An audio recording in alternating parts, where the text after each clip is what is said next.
series. She's also the development editor of our Culture Wars website that we run, which is a reviews website, which I'd urge you to write for and read.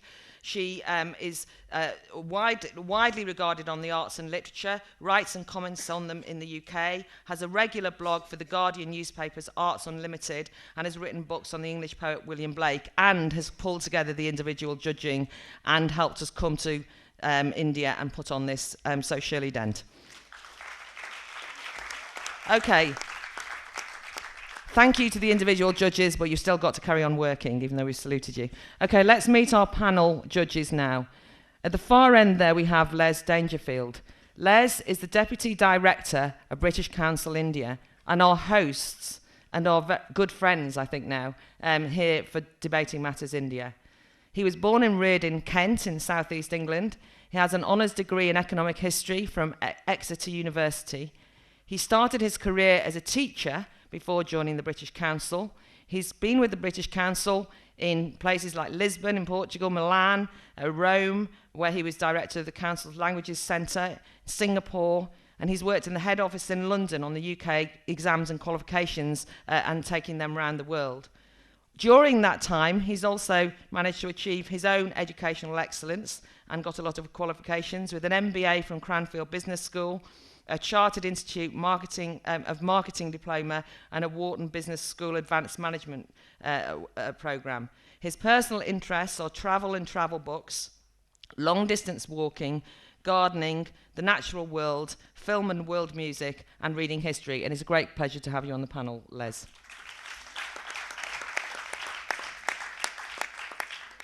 Next to him, and joining us for the first time, and probably wondering what he's walked into, is Santosh Desai. We were so excited to hear that Santosh was joining us as a judge, so we're delighted you're here. He's the Managing Director and CEO of Future Brands Limited, which is a branding services company, and creates and manages a portfolio of brands and offers consulting services in brand and consumer space.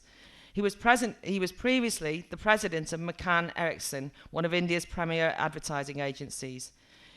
His interests, and he's been studying the relationship between culture and brands, and he's an astute observer of contemporary Indian society. He has his own column that documents everyday reality in the Times of India, and he's given lectures in universities both in India and all over the world. He's been a keynote speaker at several advertising forums internationally and in India, and his book on contemporary India is due to be published this year. I hope you enjoy meeting us here at Debating Matters and being a judge, but it's lovely to have you here, Santosh.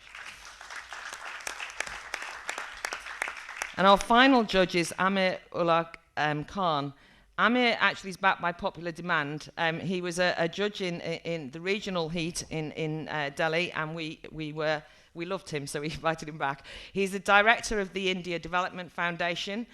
He graduated in electronics engineering at Osmania University. He studied at the Institute of Rural Management, has a PhD from Jamia Islamia Central University, Delhi, and specifically has done work on intellectual property and the software trade. He works for the Indian Civil Service. He runs a project, he's the executive director of a project called LARGE, Legal Adjustments and Reforms for Globalising the Economy, and it was the editor of the Encyclopedia Britannica India, who actually were one of our prize partners in the UK and often donate prizes. He's Deputy General Secretary of the PhD Chamber of Commerce and Industry, has numerous visiting fellowships, and his recent book, The WTO Deadlocked, Understanding the Dynamics of International Trade.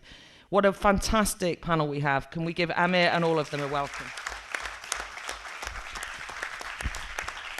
Now, I know that took a bit of time, but I think you have to understand how important our judges are to Debating Matters, and this is the final. So I'm now going to hand over to our teams to introduce themselves, because you've listened to me for too long. I'm going to ask, first of all, the team for Don Bosco, Cheyenne and Shubhranshu. They're going to forgive me. And they're going to introduce themselves. So, Cheyenne, tell us about yourself. Hello, everyone. I am Cheyenne from Don Bosco, Lilua. Well, basically, debating is my passion. That's obvious. But except that, I like quizzing also. And regarding life, I would like to say that what I feel is our very own life is a debate where all of us are our opponents and God is the moderator. Thank you very much. Shubhranshu? Well, hi, I'm Shubhranshu Mukherjee. And well, I'm from Don Bosco School, Lilua too. I'm an avid debater too. And well, my passion is reading books. I'm also a lover of astronomy and would like to touch the sky in my future life.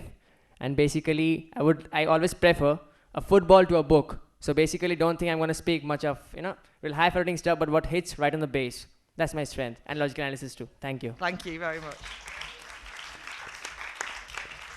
Now our against team, Choksi. We've got Vignesh to start. Vignesh, can you introduce yourself?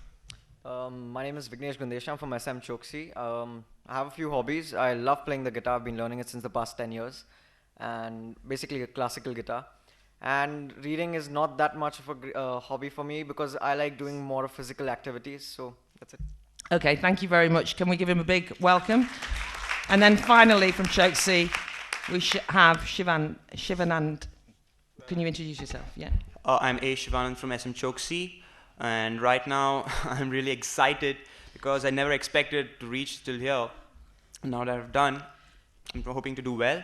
And as before it was mentioned in the previous debate, I'm an aspiring IITian, and other than that, I have interests in business and politics as well.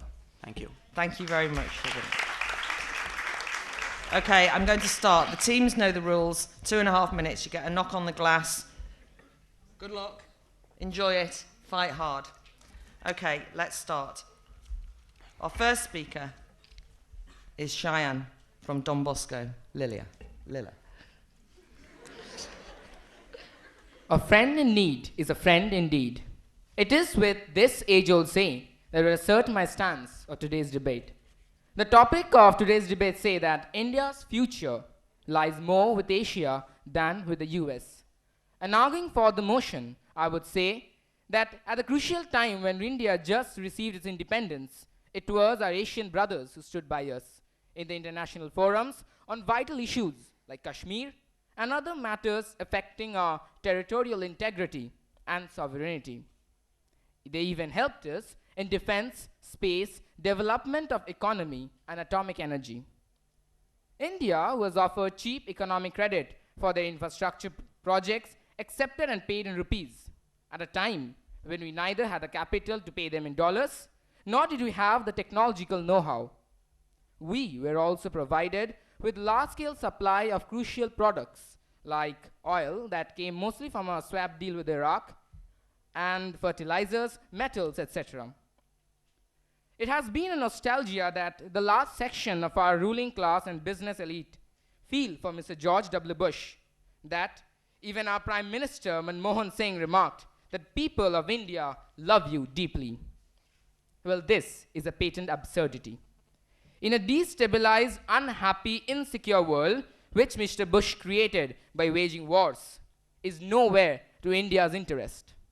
The consequences of Bush's adventurous policy and actions, the global recession, the dangerous climate change, the massive destruction, and the Islamophobia, along with the extremist reactions to it, were caused by the occupation of Iraq and the war in Afghanistan. Intensified rivalries with Russia and Iran, beside created a more skewed global order and considerable weakening of the multilateral institution. These, ladies and gentlemen, are undoubtedly harmful for India. It might feel that even in the massive global recession, USA has maintained its economic superiority.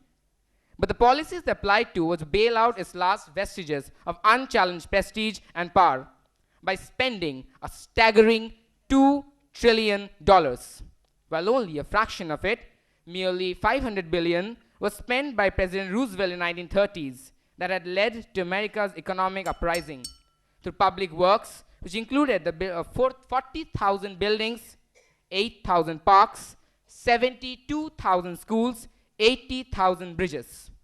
As I have given a general overview about our stance, I would rest my case. Thank you. Thank you, Shine. Great start and perfect timing. So now our first speaker again is Vignesh. All right. This is not simply a debate about demographies, economic might, and the increasing technological power.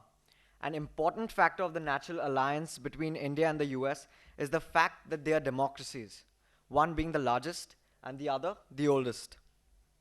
The Chinese political module of authoritarian fails over the Indian, as the democratic approach is durable in the